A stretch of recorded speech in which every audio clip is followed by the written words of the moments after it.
ATAK 2 también conocido como T-929, es un helicóptero de ataque pesado de clase nacional y nacional desarrollado por TUSAS.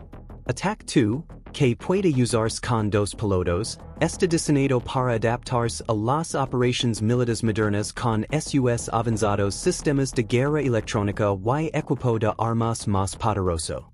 Llama la atención por su velocidad máxima de 287 km per hour, su autonomía de 560 km y su potente motor.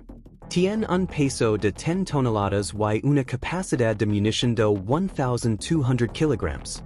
Fue desarrollado para satisfacer las necesidades de las Fuerzas Armadas turcas. Su primer vuelo tuvo lugar se llevará a cabo en 2023 y está previsto que se incluya en el inventario en 2025.